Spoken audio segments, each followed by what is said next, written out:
I just roll the dice, pack up in the Audi, back and go, little Joe. I just hit my 40, gripping on some grain, swinging like I stole it. Shorty got big thighs, juicy how she poking. I just roll the dice. Hey y'all, this is Trent Knox. I can't believe it has been this long since I recorded a podcast and been live. Like, it's been a long time. The last time I did a Talking Shop episode was with Anthony Anthem, my boy from Kansas City, on August 24th, 2019. That was a long time ago in this game. Anyway, I wanted to get on here because a lot has changed since that time. And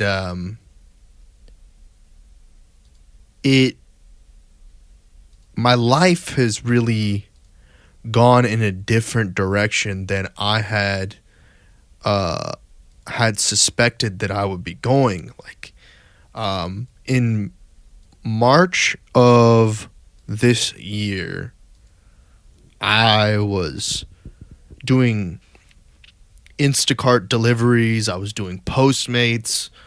I was fixing to do Uber, and maybe even before March, it might even been like February, to be honest. I was just like, no, I can't do this. I can't keep going on doing things that I don't know if I'm making any money. I don't know if I'm making something out of my life. I was just working, and I had no goal or intent in. It was kind of a dead end. It is a dead end job. It is a dead end job to do ride sharing, gig economy work. That business doesn't have any growth. There's no room to grow. There's no way to advance your career or your business. I mean, there is, but the time that it would take to get your own fleet of black cars or your own fleet of Amazon delivery vans or a number of ways in which you could subsidize whatever sort of work that you're putting into the delivery business, in the courier business. You know, you would really have to put in a lot of work, and that work doesn't necessarily translate to dollars. And so at that time, I headed to this is kind of like a year recap almost. It's and it's been a wild year. It really has been.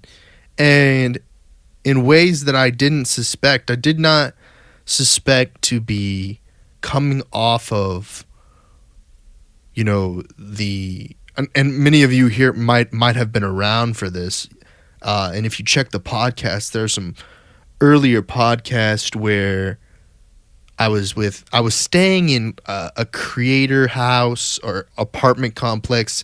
It was kind of like I was living that really Gary Vee lifestyle that he suggests to go and do here in Austin, a little bit north of Austin, in a town called Round Rock.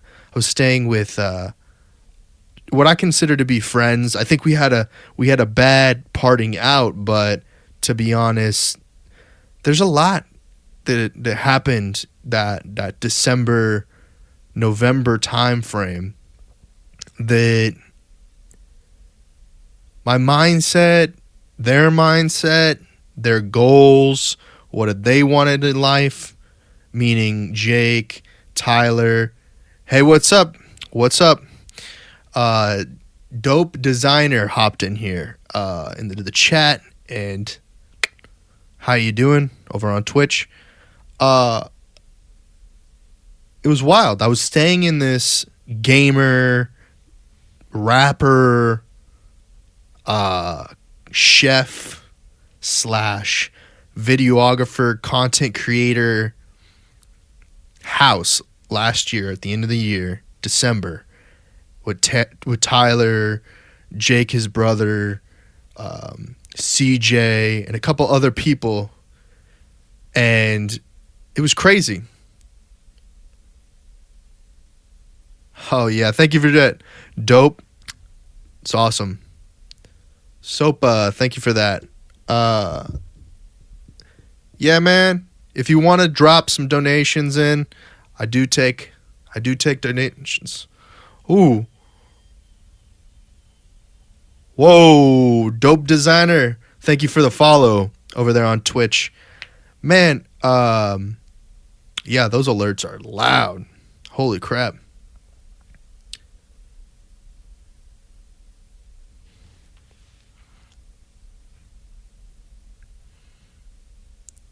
Yo, people are always doing that, man. This is Dope Designer says, don't look. I think somebody's following you. Back to the story, though. Before I forget. Hey, man, thanks for the text chat. $1,000. Much love. Appreciated. Thank you. Yeah, man. So last year, at the end of the year, I was staying in this creator house, and it's just wild the whole time. Oh, Dope Designer took the cash.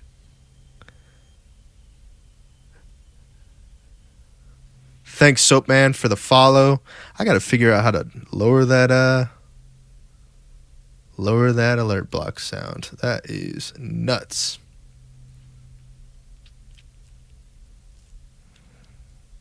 The sound is loud.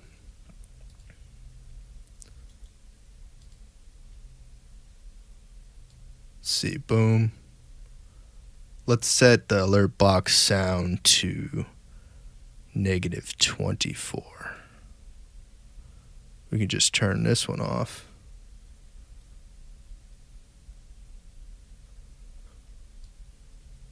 Boom. Boom. All right. Okay, back to the story. What was I saying? Oh, yeah. So staying at this creator house, and at the beginning of the year in January, I moved out. I was like, nah, the situation is not serving me, and staying on the couch, sleeping on the ground, just trying to make it, man. We were trying to make videos, hip hop, rap videos. We were trying to make music. We were trying to make vlogs. We were trying to make gaming videos. We were just trying to make things, and it just wasn't working out. We couldn't financially get through it. Yeah, brother. Dope Designer. I am in the music scene here in Austin. I've put on a couple of shows. I've helped with a couple of different things in the music scene out here. Majority hip hop. I have worked with a couple of rock people. Yeah, man, for sure. Where are you out of Dope Designer? Where are you at? I don't want to just call you Dope Designer and then be like, just be Designer, because then it would be like designer or like Designer 94. Designer 94. There we go. Where at? What's up, Lindsay, over there on D Live? How you doing? Anyway, so yeah, I spent that time. Designer 94. I'm a graphic designer focused on art, direction, design for music from England. 25. I'm Sam.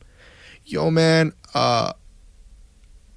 There was, when I was staying in this creator house back at the end of the year of 2018, there was a producer. His name was Benji Beats, and he was asking me to do some graphic design for him. I dabble, probably nowhere as good as you are, but he was like wanting to do cover art for his beats, man, because he wanted to promote them. He was selling his beats, but I can't remember what website. Lindsay, I'm doing great. I'm just kind of recapping the year that I've had in content creation. A lot has happened. A lot of changes. I kind of took the thing full on head first, and I've been a full-time videographer, primary income source, doing podcast producing, esports related stuff, and that's there's a lot. Oh man, hey, a Troyden Gamer fan, Caroline. Lots of people judge me for that. No, man. It's good to have a favorite movie. Yeah, no, I don't remember what website he was selling beats on, but it might have been BeatStars. But yeah, he was wanting to do like moving graphics, so essentially like something for Instagram or whatever, with like the beat, some album artwork, and then like waveforms over the top of it. And I suggested that maybe at some time, if the money was right, that we could get something going, but it never actually turned out to anything. But that's cool, man. So what type of graphic design do you like to do for music? And then while I wait for that, I'm going to talk about the podcasting stuff. So oh my God, that didn't... Hey, thanks for the follow, Troyden. Man, I don't know how I'm going to turn this down. I swear to God. It's so loud. Might be the jar sound. I'm not sure. Why is it so loud?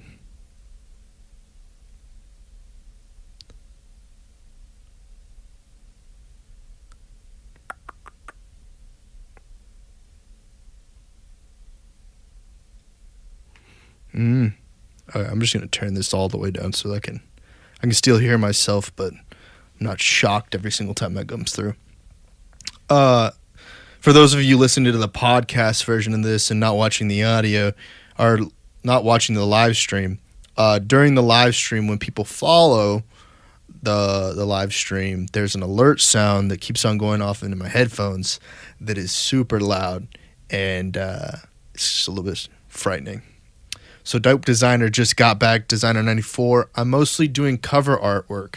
So album covers, mixtape covers, single covers, drum kit covers, every cover except bed covers. That's I didn't see that coming. That was good. Man, maybe you should start doing bed covers, like some Versace, Dope Designer style Shopifying or something. I'm expanding to other areas though, responsibly taking on the right projects, making sure I'm capable to do a high level of work from the clients, etc., with some limited motion flyers, websites, banners, etc. Yo, that's super cool. That's super cool. I don't really consider myself a graphic designer.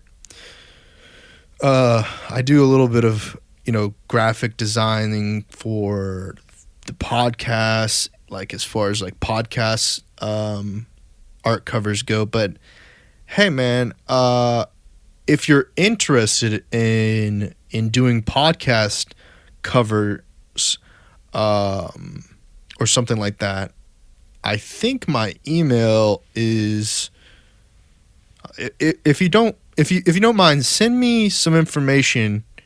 And if you're like on Fiverr or something like that, I don't know, I'd like to work with you.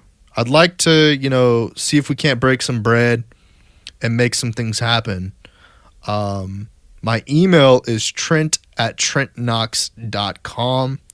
If you want to send me any sort of links or anything to your work, I've got clients, man, and we do different podcast stuff.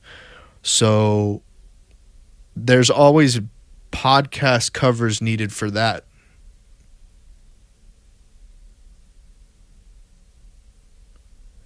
Yeah, if you just want to whisper me on Twitch, I can definitely check that out. And we can figure something out, man. I'm definitely interested in seeing if you can help my clients with graphics for social media. You know, there's always different projects going on. I work with different sort of keynote speakers in technology, in music, in health and wellness,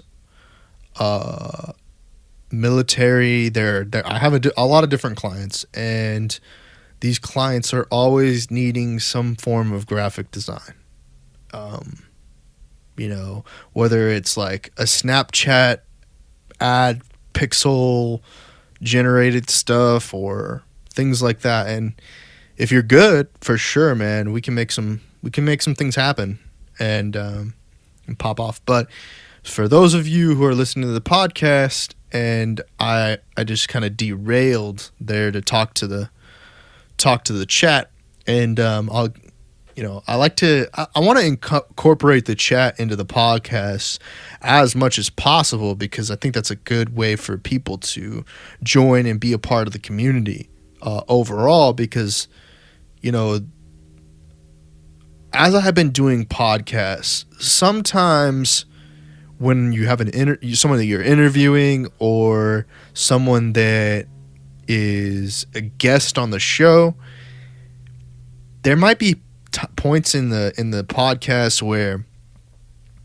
the conversation slows down, and having a live chat really helps add some momentum to the overall conversation, and that feedback kind of raises the stakes of the conversation. But anyway, so the podcast stuff.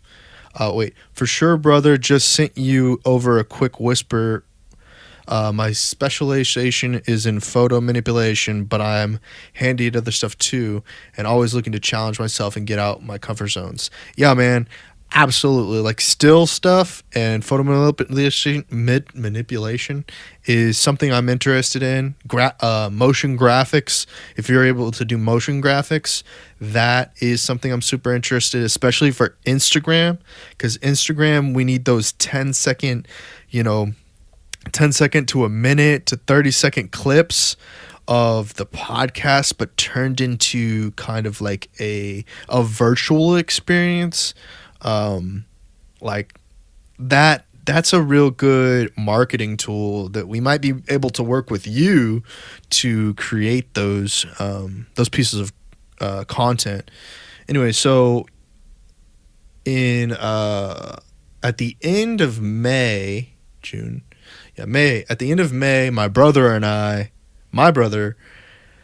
I went to DreamHack Dallas, and I bought a bunch of equipment and thought, I'm gonna make a business. I'm gonna take this seriously. Like, I've been doing, local news coverage of different sorts of events, putting on shows. I've been doing those sorts of things, but I had not really put the effort into my business. Like, I hadn't invested money, like, to buy equipment, to pay for services, to just overall kind of get my business in a different place so that I could start making revenue. And I think I disconnected. What the heck happened? Are we reconnected? Oh, okay. For a second there, I disconnected on the live stream. So I bought the equipment to do podcasting, to do videography, to do live streaming, to do a lot of the things that my mind was dreaming of doing, like especially dreaming of doing podcasts live in the field with great audio and do things in the music, art, film, fitness, all kinds of different spaces, and really provide clients with that sort of expertise. And so over time, after I did the DreamHack Dallas event, I reached out to someone I had worked with before, Robert Gardner, and was like, "Hey, Robert, I just got this equipment from DreamHack from going to this event, and I would really like to work with you on starting a live video for your business and help you drive revenue to your massage and bodywork practice." And immediately, at first it was kind of like, well, how are we going to do this? What's it going to be like? And I just went and I did it, and it really worked out. It really turned out to be something. Here we go. Dope Designer says, "I'm limited with motion currently due to crappy PC, no After Effects, but I've been messing with some animation in Blender, Photoshop." Oh yeah, for sure, man. I definitely empathize with the crappy PC. For a long time, I didn't even have a computer, and the only live streaming I was doing was on a phone. I just recently bought a computer, and like this is part of this story that I'm telling right now, is that over this year a lot has changed. I had like a PC, but it was really slow. I had like, it was from 2010 or something like that, and it could barely run or stream. Like, it couldn't play any games and nothing like that. So I was like, all right, I'm gonna put this away. And we did some live streaming, but the little bit of live streaming that we did was kind of rough last year.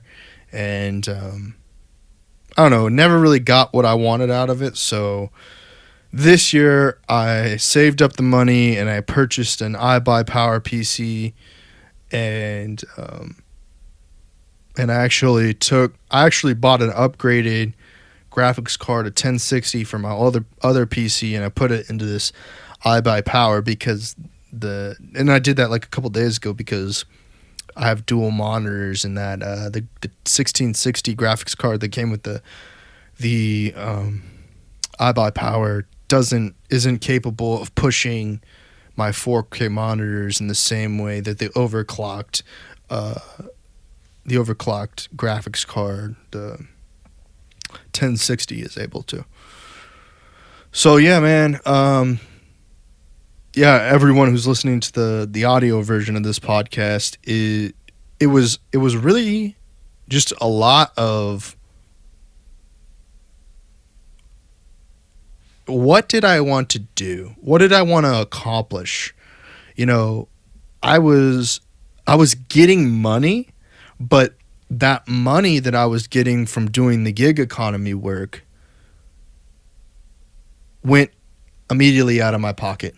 As soon as I got the money for gig economy work, doing deliveries with Postmates, Instacart, that stuff, I'd get that money, then I'd have to pay my insurance, I'd have to pay my car loan, I'd have to pay for gasoline, my phone bill, and by the time of the end of the month came around, I didn't make any money.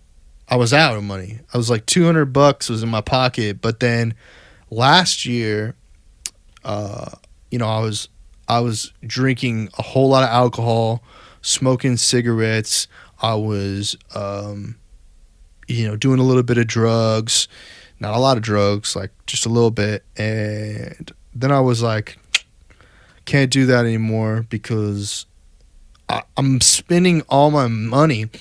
I'm not holding on to it. Now, a lot of the people that I was around and the people that I knew that I was doing these things with either had family money, they, were more successful than I was, and they were older with more revenue coming in.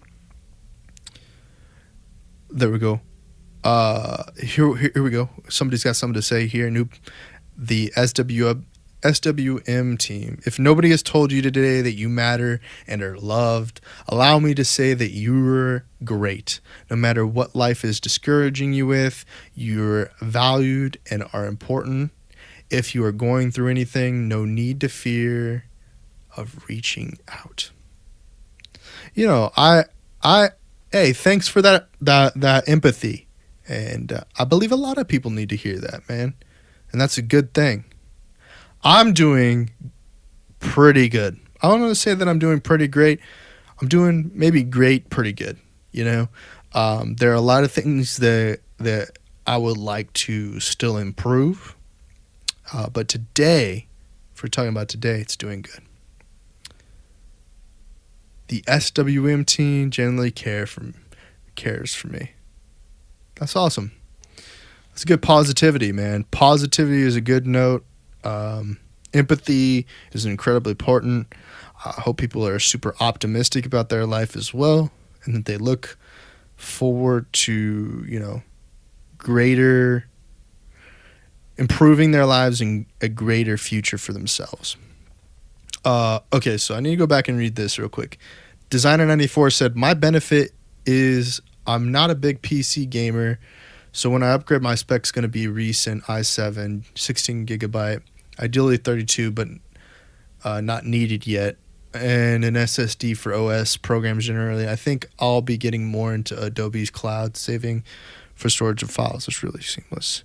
Yeah, designer, I've been subscribing to the Adobe Creative Cloud for a while for the video editing that I do, which I do barely any video editing, but I still need the whole thing for I use Adobe Spark for like I said, I kind of graphic design, but it's only to make a podcast flyer or album art or something like that, but yeah, those specs that you're talking about are really good, and you can even get that in a laptop now. The i7 16 gigabytes, 32. Yeah, 32 is a little bit much, but that solid state, yeah, for sure. I think laptops are way more versatile for the graphic design these days than they used to. And then the SWM team says, because life is short and you got to treat it with purpose. Yeah, that's a bit of what I've been talking about in this podcast today, is that last year, before I just turned 26, for all of those of you who are listening to the podcast, I turned 26 on November 12th. So 5 days ago, I turned 26. And I'm in the back half of my 20s now. I'm hearing positivity coming from people out there saying, hey, man, it's just the beginning.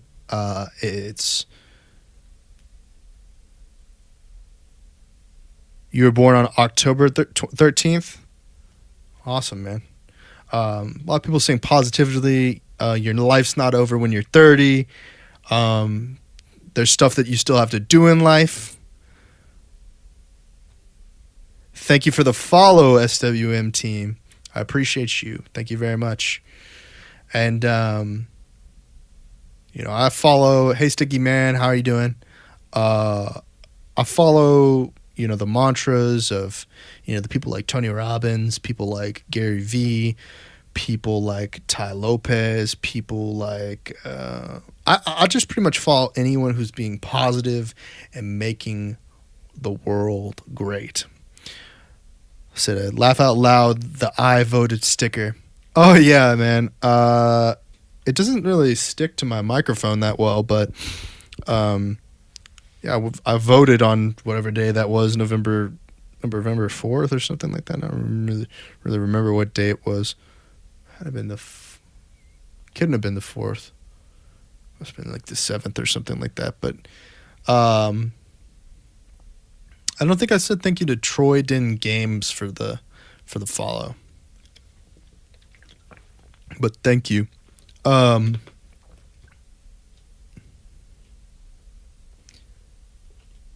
Denmark, you're required to vote. Sticky man, you know what? That's pretty cool, man. I'm a little bit. My heritage is from Denmark. I am part Danish, and maybe that's why. Maybe that's why I have an affinity to voting. Is that my heritage is required to vote?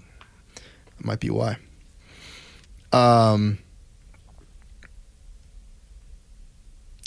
Designer 94. Have you had a chance to try out cloud saving? It's some of the drive file stream Netflix for files. I think it's rad because you can have a PSD, save it, and I could open the same PSD and make changes to, etc. Great for collaboration. Not sure if they've made the possible yet, but I figure plan to move. Yeah, Designer. There is a service called frame.io that I've used before for Premiere Pro. This company that I used to work for, they use frame.io to do file sharing when passing along, those types of things.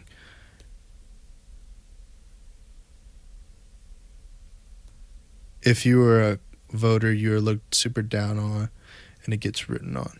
Couch, sofa, whatever it's called. If you were a cough voter, you're looked down. Oh, man, maybe I'm reading that wrong. Oh, if you were a couch voter. Ah. Yeah.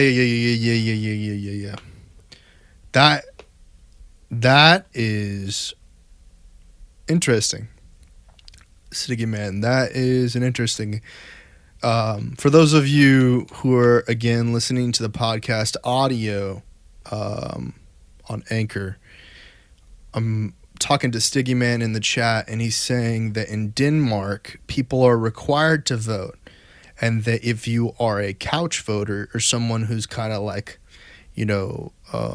doesn't vote at the polls, but talks a lot of trash about one side or the other, or one candidate or the other, it's looked down upon, and it gets written on.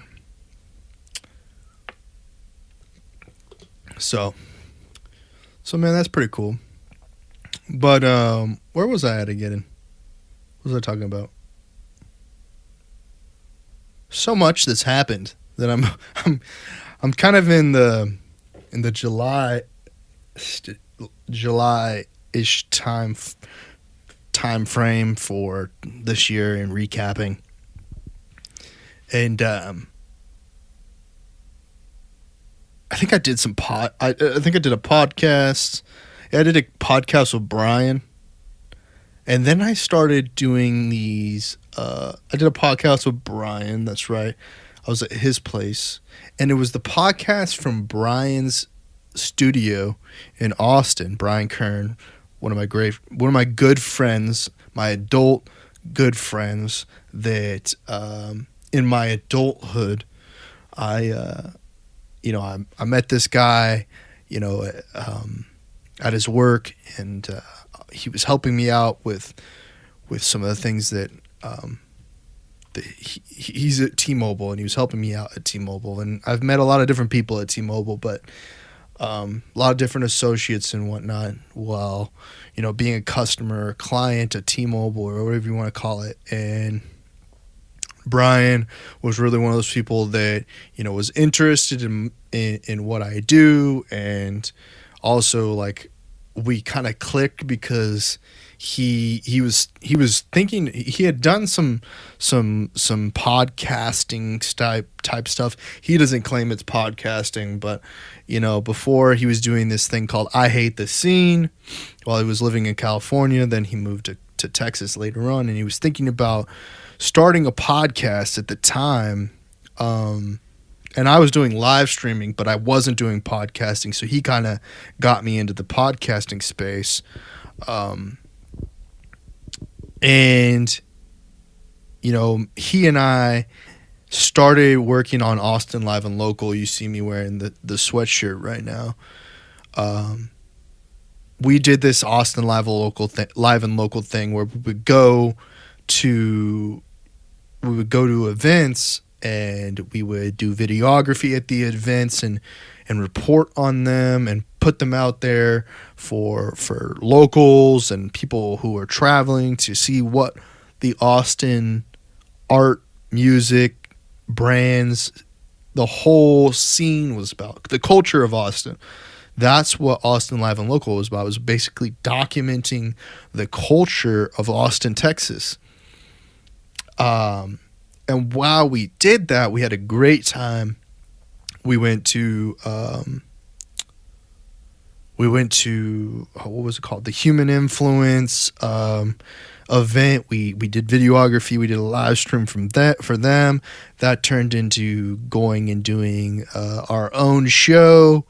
And we did a couple meetups that weren't really successful, but we met a couple of people, and those people we did like 3 meetups all together, and those people really became a part of what Brian and I do today. Like in many ways, the Knives Monroes, the Chris Buoys, the Tanner Walters, the Dallas Blevins. I don't think everybody's met all these people, but Knives Monroe for sure. And who else am I forgetting? Dwan Adams, Jay Brook, Freshly.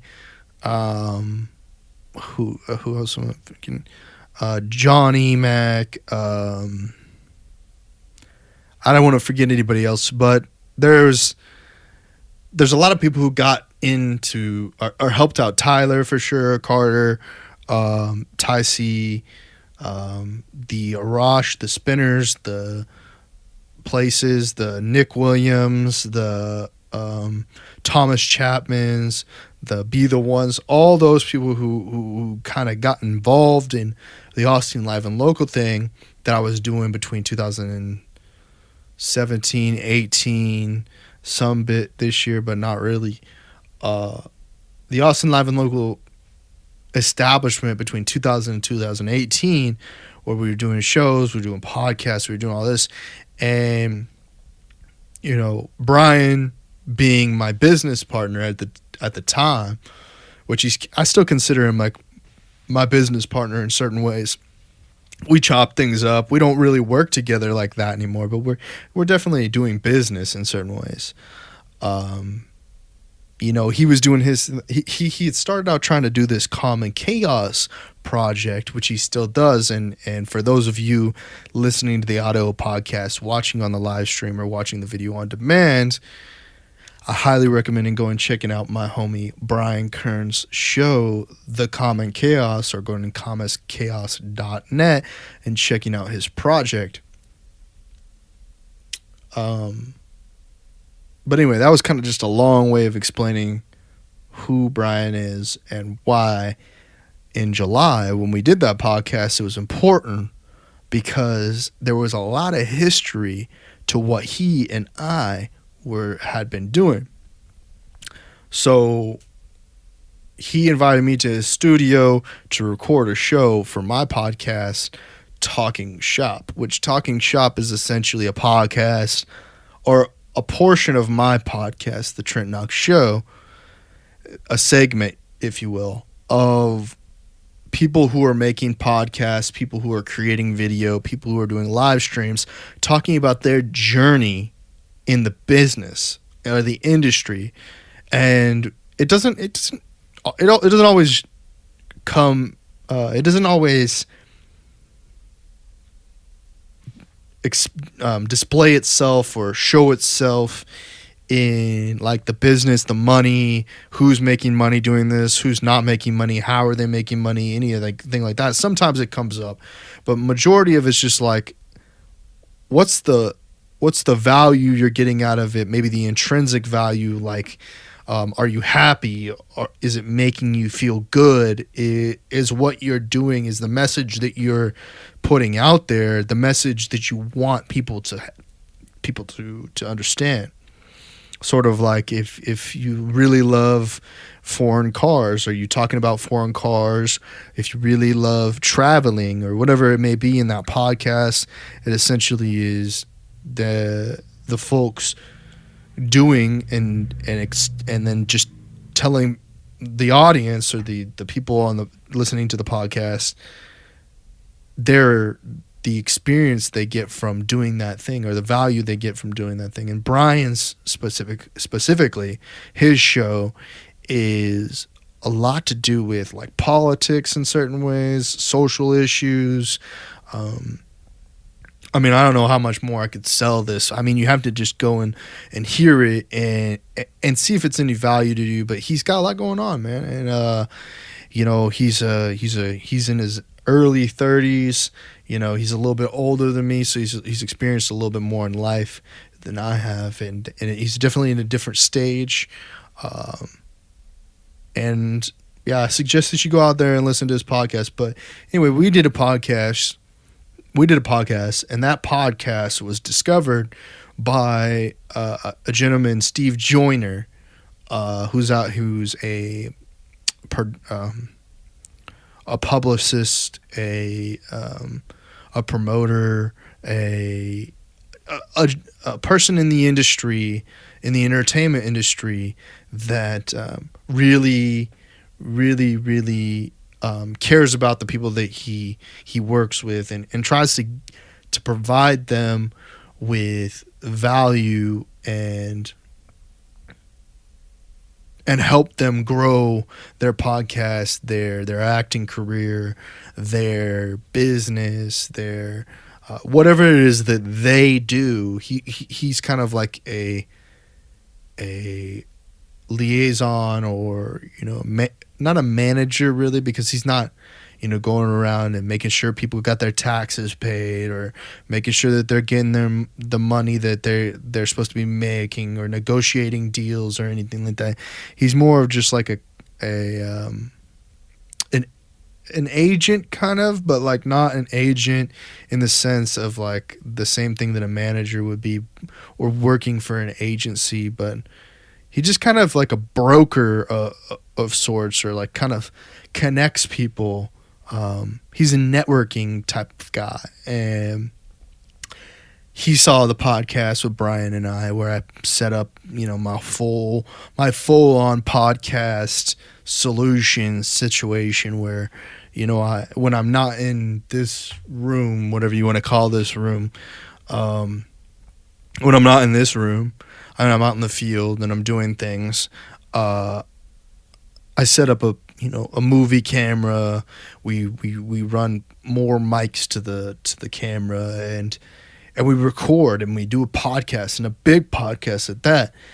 And I just want to make it seem bigger in life, bigger than life, big like a Hollywood production set or something like that. That's my goal, is to do like an online version of television, or an online version of something that is multi-generational, you know, that not leaving any generations out. The older demographic, the younger demographic, kids being born today, you know.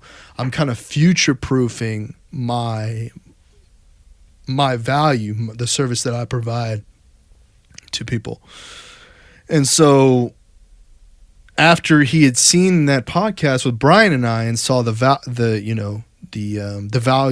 of the type of work that I put in, he helped set me up with a couple of different people, couple of different podcasts, and it really benefited him as much as it did me, because I needed guests. I wasn't making a lot of connections. I wasn't reaching out to anyone to see if they wanted to be on the podcast or anything like that. But he set me up with Eric Morris. He set me up with Brian Elder. He set me up with Patrick Harney. He set me up with Anthony Anthem, and to have on my show.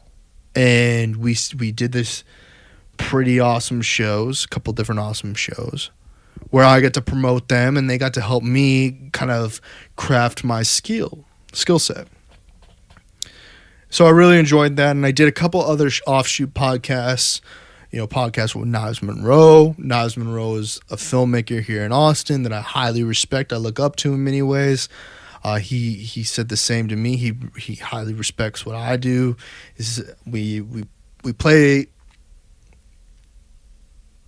the same game, in some ways, and we respect the way that both of us have kind of a different approach at the way that we swing the bat or we throw the ball. We do have sort of similar ways in which we play the game, but we both have different approaches, and he's winning a little bit more than me, I think, and he'd probably give me shit for having said that, because I'm always congratulating him on all of his success, and he's over there flying around. I mean, at the same point in time, I see where he's coming at, man. He'd like to be home and with his family and whatnot, but he's flying around to pretty cool places, man. He's in Hawaii one day, then DC the next, and then you never know, he might be in Canada, Paris.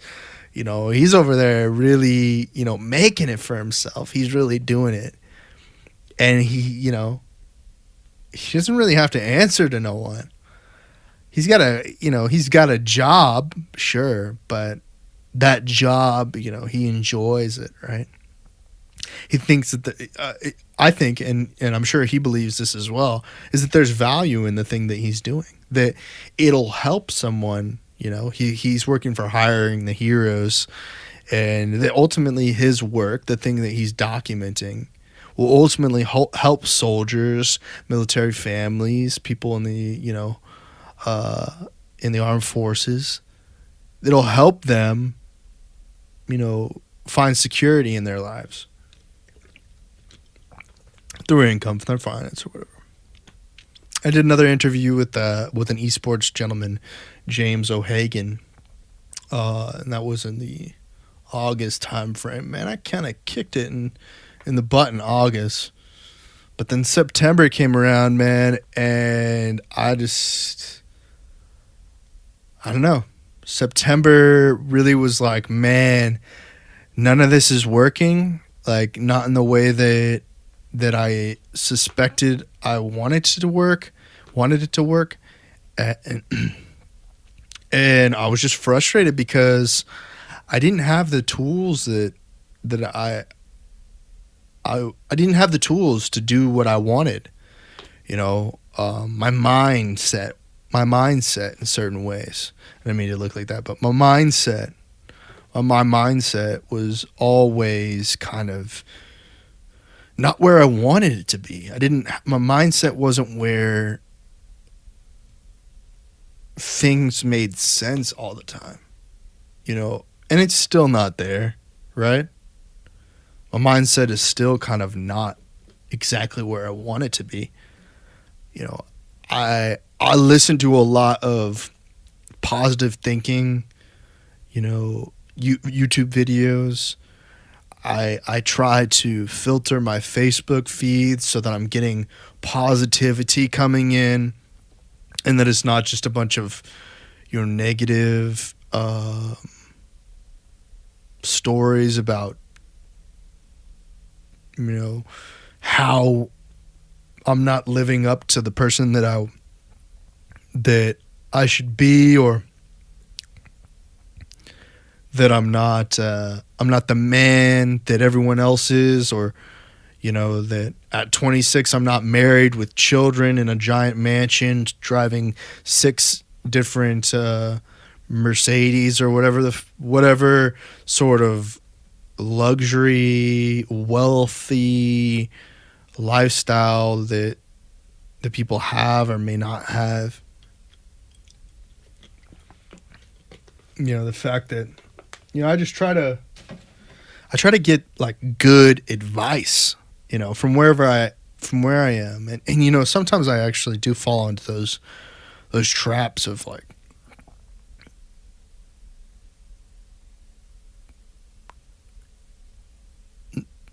a bad consumption diet, mental consumption diet, a bad mental consumption diet where like the things that you're listening to, the things that you're reading, the things that you're watching, they're not good for your mental health. Like maybe it's like the violence that's going on in the Middle East, or the violence that's going down in the city, the terrorist attacks, the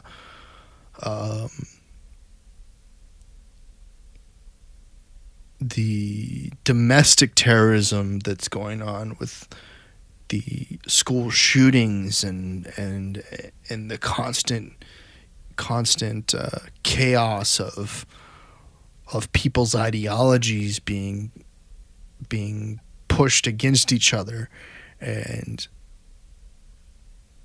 I think that a lot of what's going on is just like really just tough to digest mentally. Okay, so I just got a chat. Someone came into the chat and they asked me to say something, so I'm going to follow up with them. So OF_Tommy says, can you say Rizzy UT is a fucking cunt and his account reeks? Thank you, X. United. Oh, can you say Rizzy United is a fucking cunt and his account reeks? Thank you. So yeah, I guess so. And he says, say it with pure passion. Yeah, I don't like pure passion. I'm not sure what value you're getting out of that, but I hope that what you're asking from me, you believe there's a value for me in giving that to you.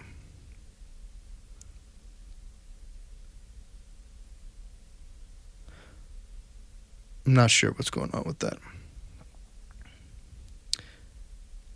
I have no idea what you're talking about, Tommy.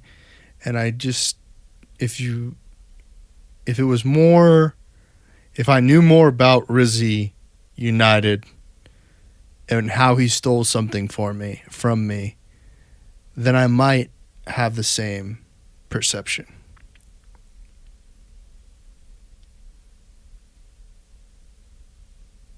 Can you say the piss of social media users group chat as football Twitter on strings?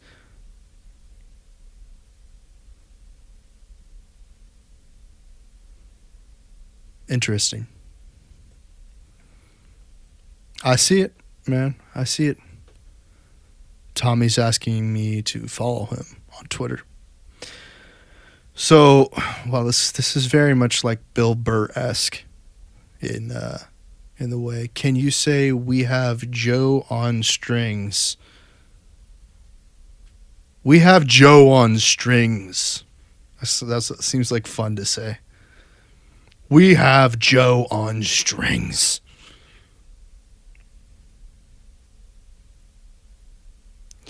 But I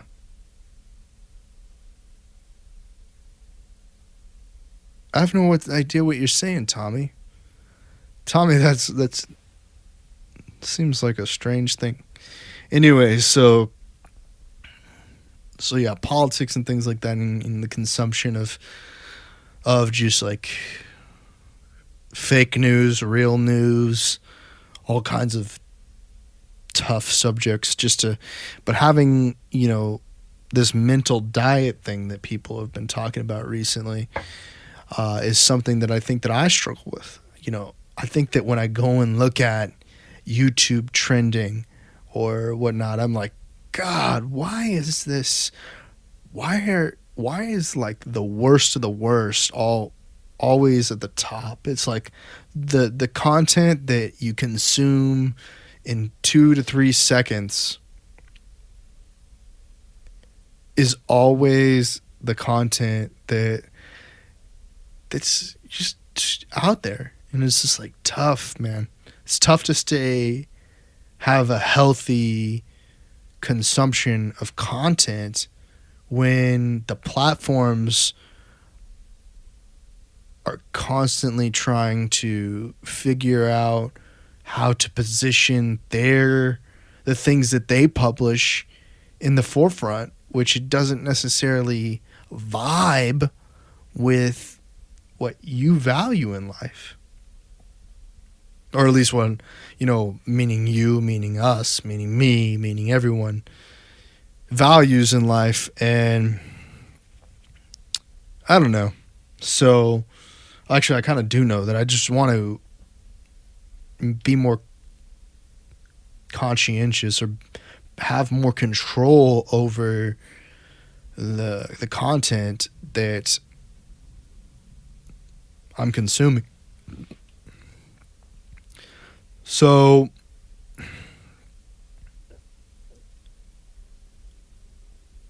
when I get to October-ish time frame, because we talk about September really, but October, it kind of just flew by, man. I was just working. The whole of October was trying to focus on how can I make my clients more money. And in making my clients more money, getting a percentage, a commission, or in any way getting some of that value back. The work that I put in and what is the return that I get. Like, if I put in an hour's worth of work,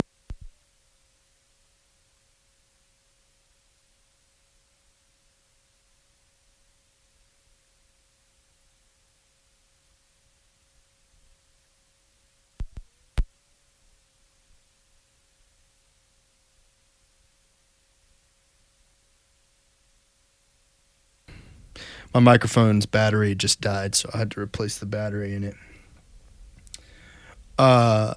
If I put in an hour's worth of work and my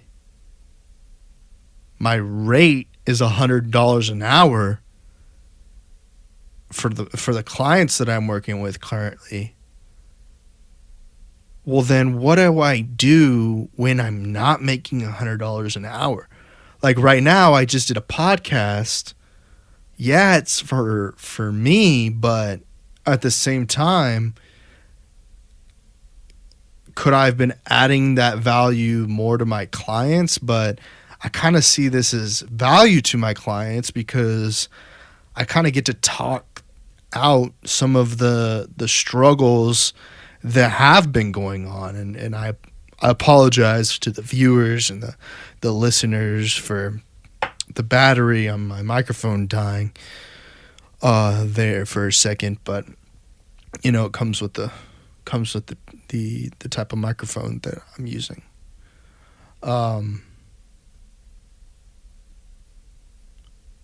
We can kind of there's only so much that we can do to I want to turn up my volume a little bit there. There's only so much that we can do in our day-to-day that is going to happen to be something that we can charge for, you know? And the experimentation of me doing a live stream for myself and doing a podcast for myself and kind of getting to flesh out these ideas that are in my head about what's gonna work in a podcast, what's not gonna work in a podcast. Eventually, hopefully, the value from my podcast is $100 an hour. That when I talk, that people value the thing that I'm saying, and that they can take the thing that I'm saying and apply it in their lives to drive them, give them motivation, you know. While I've been working on, in October, I started working on a couple of different things. I started working on a online subscription service that would educate content creators on, making a podcast, the steps to making a podcast, how to make a podcast successful, how to live stream a podcast, how to social media market a podcast. And as I was building this, and you can go onto my Instagram or go onto my website or whatever, and you can find the links to the live stream professional academy, I think it's changed now. I think it's a New Media Professional Academy now. The New Media Professional Academy that I've created, and you can learn some of those things that I've been able to take and work with my clients and create and monetize and create a stream of revenue or a stream of income for myself. And you can apply those techniques to your craft, your trade, your skills, and really you could make something of yourself. Maybe you could even be better than me. Maybe you can take what I've done and turn it into a way more successful business, a way more successful craft. I don't know. It's a matter of some people going out there and experimenting with that. And in addition to that, I've been working on writing a book. I've been writing this book about how to make it in esports, monetizing your stream in 14 days, and how in 14 days of straight hardcore content creation, 4 hours to 8 hours a day, you can create an audience on websites like TikTok, Instagram, Snapchat, Facebook, Twitter, Twitch. I could ramble off about all of the social media platforms, how to take that audience, create a drop shipping product, and really provide them with something that they can turn around and use or learn from, or educate themselves in a way that they weren't able to previously. So that book, it should be coming out sometime maybe next year. The New Media Professional Academy it's working. Maybe I'll have it where I want it next year. I plan next year to go back and do some more Austin. So, pardon me. Austin Live and Local should come back next year. So I'll be attending events and covering them and the Esports Business Network, which actually started in September, I think, and I didn't actually mention it here, but if you are into esports, I highly recommend you joining the Esports Business Network group on Facebook, because I am regularly posting about the information that I am learning, and as I learn and as I start negotiating deals and as I start making brands in esports, because I've been playing video games since I was a child. 5 years old, I remember playing Frogger on a PS1, I believe, a regular old PlayStation. And there's this kind of this elitist, for those who are like the gatekeepers in esports in certain ways, think that I've officially been doing esports for 15 years or something like that, or I've been making money in esports because I came from an area in which esports was predominant, or that there was a opportunity to be competing in esports, or my family came from a socioeconomic background that could afford for me to participate in esports, which wasn't me. There was no ease of access to esports in a small town, Texas, in the big city, maybe in Austin or in Dallas or Houston, there was opportunity, but not even really in Austin, because I've been going to Austin since I've been able to drive myself and put myself in a position that I could do it myself. I've been there, and these people, they're not that. They're not the guys. And even the guys that are out there doing things like the Esports Awards, Esports Observer, TEO, and I don't really hate on TEO, but I think they're doing business the wrong way, or Esports Insiders, or ESPN Esports, even though I know Jacob Wolf, and I don't know him too personally, but I've met Jacob Wolf in person. Like, I don't know, man. It's just kind of like a bunch of phony dudes, like, talking out of the side of their mouth. Like, I can talk out of the side of my mouth too, like a dummy. But I'm honestly just like, anything I say, I'm straight shooting it to you. Like, it ain't no bullshit. There are a bunch of folks out here that are messing it up. I'm not the greatest at it, but I'm going to point it out. If I see some tomfoolery, Uncle Tomming, some sort of dumb bullcrap, I'm going to be like, look at this, man. If you're going to pull this nonsense into the arena of culture in another system, then at least appreciate or respect where you're at. Like, that's all I'm saying. Like, same for me. Like, I totally respect esports, but it's esports.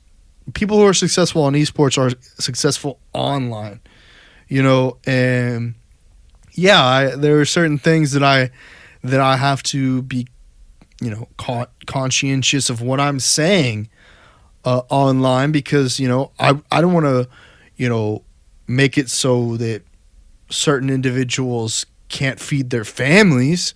But at the same point in time, it's like, man, you better step it up and be, more conscientious of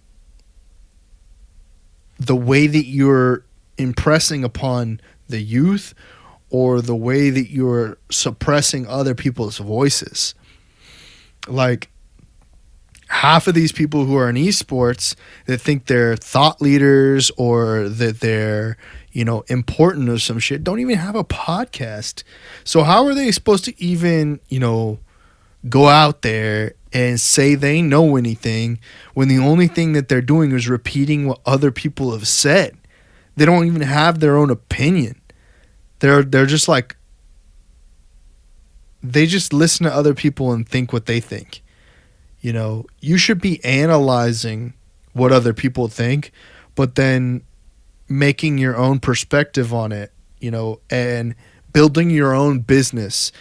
It makes no sense for, let's just say, John Doe for working for company A and them not being like an independent contractor with their brand on the story. But they're just, they're, that's kind of crude. They're just, kissing ass to the people of company A, and company A ultimately gets to decide whether their story runs or not. Forget it, man. Why don't you just, independently monetize your stories or the business that you're in? You know what I'm saying? Like,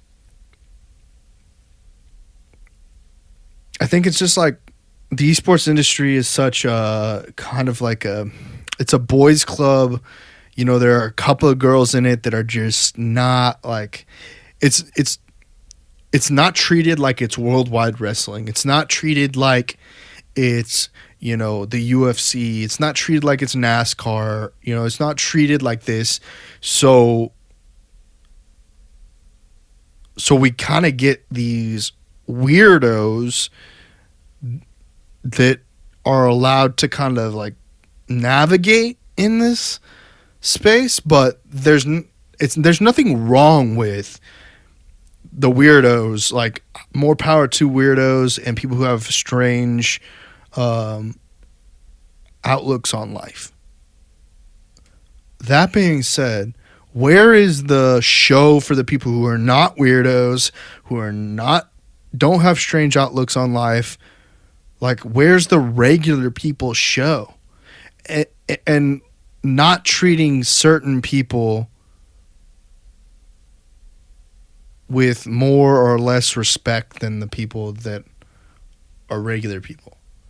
Like, it should there should be a sense of equality. But then there's like the people who want the crazy to be the people who are asking for equality, like in gender or race or whatever.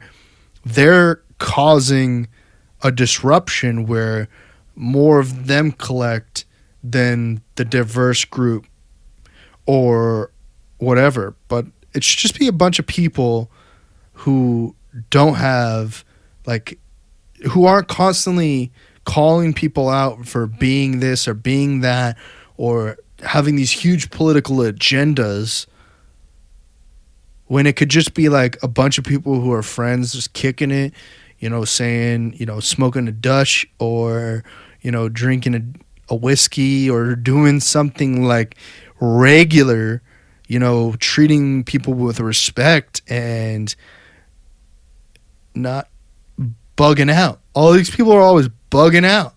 Why are they bugging out? I don't know. I have no idea, So as I bring this podcast to a conclusion, this year, this is a little bit of an early podcast for a full year wrap up, and I'm sure I'll do another year wrap up podcast for the year of 2019, possibly on, the 31st of December or something like that, to totally kind of go back over it and be like, oh yeah, I forgot about this, and I forgot about these things that I didn't bring up in this episode. But this is going to be kind of like the new solo podcast. I think it's, story time with Trent Knox or whatever you want to call it, like or whatever I end up calling it, not whatever you want to call it, but it's probably just going to be called Story Time, and basically, kind of go over these things that have been going on and my perspective on those things, whether they're local, national, regional, international, whatever they happen to be. Like, I don't really usually get that much political. Like, I I don't care whether Trump or Hillary or anybody's in office, so long as they, so long as they're doing what is best for me, not necessarily what's best for society, but what's best for me. I don't mean to be selfish or anything. I don't want to sound selfish or anything like they're conceited, but the reason why I elect someone in office is because of what I value, not what other people are telling me I should value. Like, nobody's going to make me value a Rolls Royce over a Mercedes Benz. I'm always going to value a Rolls Royce over a Mercedes Benz. Like, nobody's going to make me think that the Mercedes is better than the Rolls Royce unless they really show me, like, in good detail why technology that's been implemented in the Mercedes Benz and luxury, and that I get in the Mercedes and I feel better than I do in a Rolls Royce. Like, if that changes, then maybe I'll be like, okay, maybe I like Mercedes better than like Rolls Royce or whatever. Or like if I like, steak or chicken, like nobody's going to tell me, like nobody's going to make me think that steak is less than chicken or that chicken is greater than steak. Like, I mean, I'm kind of balanced on both those things, but steak I definitely value more than chicken. And I'm not going to value, sexually interacting with, men over women. Like, I'm always going to value more sexually interacting with women than I am going to value with men. Like, I'm not even interested in sexually interacting with men. Like, someone might argue it's like, what if you were in a situation where there's this, beautiful woman, there's, it's like an orgy or something like that, but just like, come on, man, in a choice of man or woman, I'm sexually attracted to women. Like, I'm interested in women. Like, in a business standpoint, like, you want to break some bread, you want to make some cash, let's go at it. Like, that is where I'm like, yo, man, you and I might relate because we both like women to go and getting that cash. There's always some kind of complication in the other way around. There's always something that kind of puts a barrier to, men and women making money together. They want to take the money. They don't want to give the money. If there's some sort of sexual tension, they believe that the oldest profession is prostitution. So there's like this instinctual, mentally ingrained thing in most women, or probably all women, to take money from men and not provide men with money, unless there's like this maternal feeling between the man and the woman. But then I'm not trying to have any sugar mom. I'm not trying to have any, be giving sugar baby. There's just not how it works. If you find a woman, if you find anybody that you find, if you find them sexually attractive, or you feel like you got compatibility, chemistry, whatever it is, and you guys can collect the money together, then, man, I'll buy it. You go after that, man. You take care of business. You shake it up. Be a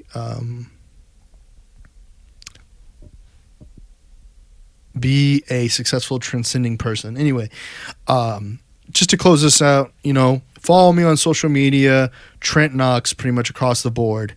My website's www.trentknox.com. You can check out my portfolio. You can see everything there. This is the Trent Knox Show. This is the Showtime podcast. Showtime. This is the Storytime podcast, not the Showtime podcast. This is the Storytime podcast.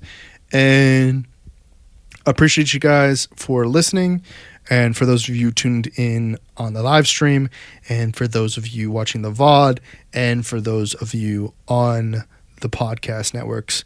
Y'all stay classy, have a great day, and I wish you all the best in your future endeavors. Thank you.